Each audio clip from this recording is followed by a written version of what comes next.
Hello mga karina, kumusta po kayo dyan?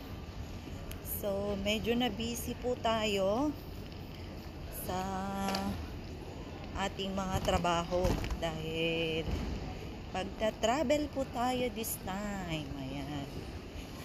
Pupunta po tayo somewhere at ito po ang ating napakaganda at napakalinis na airport.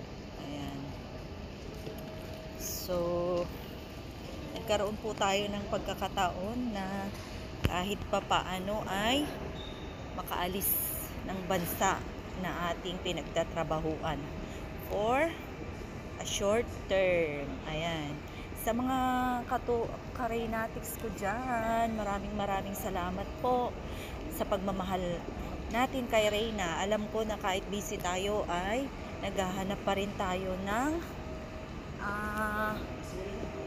way upang sa ganun ay mapanood natin at magkaroon ng update patungkol sa ating dalaga. Ayan. So, kaya po sa mga katulad ko na busy dyan, ayan, balikan po natin ang mga kwento ng buhay ni Reyna at sana patuloy po nating suportahan hanggang sa tuluyan na itong gumaling. Ayan.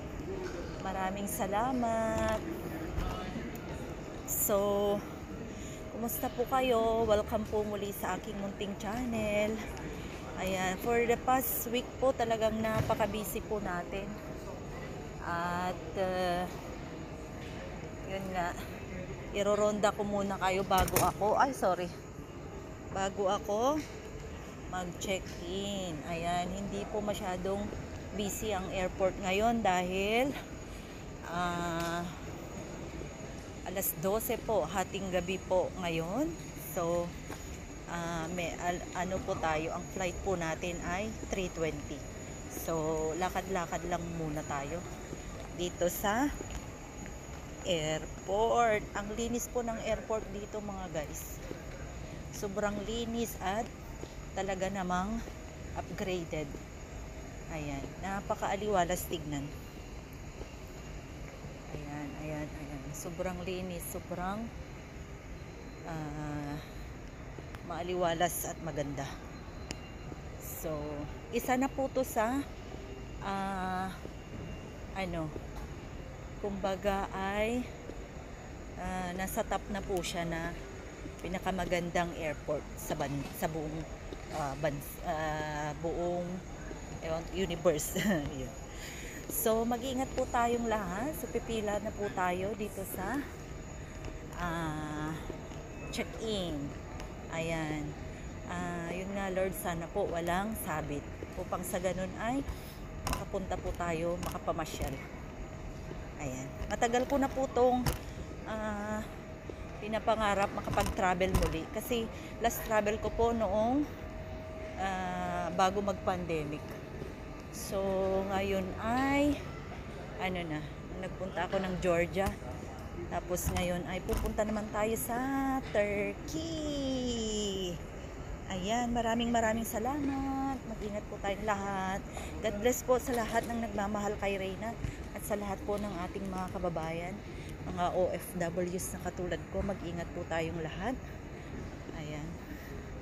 Thank you. So, tapos na tayong mag-check-in at hindi na kinailangan ang ticket. Matik na pala yun na passport lang ay matik na yun mag-a-appear ang ating ticket. So, thank you Lord. Nakaisa na po tayo. Sana ay wala tayong sabit ulit sa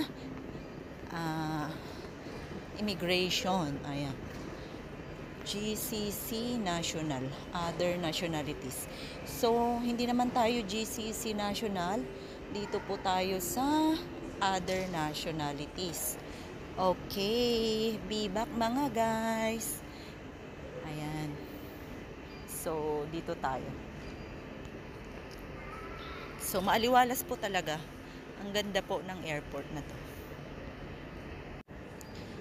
Ayan, good news. Yun, tapos na po tayo sa immigration. At isang scan lang talagang upgraded po yung system nila. Wala nang show up ng ticket, wala na, passport na lang talaga. Tapos in-scan lang po yung gate pass natin sa immigration. So salamat sa Diyos at nakapasa tayo. So tara na guys. Let's go! Entry. Magpapa-scan na po tayo ng ating bagahe. Pero saan ang way in? Ito. Sige, ayan, go, go, go, go, travel. Magtra-travel po tayo. So, walang kakaba-kaba, nakita na po natin ang ating gate 15. Success! Success na po tayo. So, diretso na po tayo sa ating pupuntahan. At surely, sana po ay walang sabit. Ayan, dito po tayo sa gate 15. At ang oras ng ating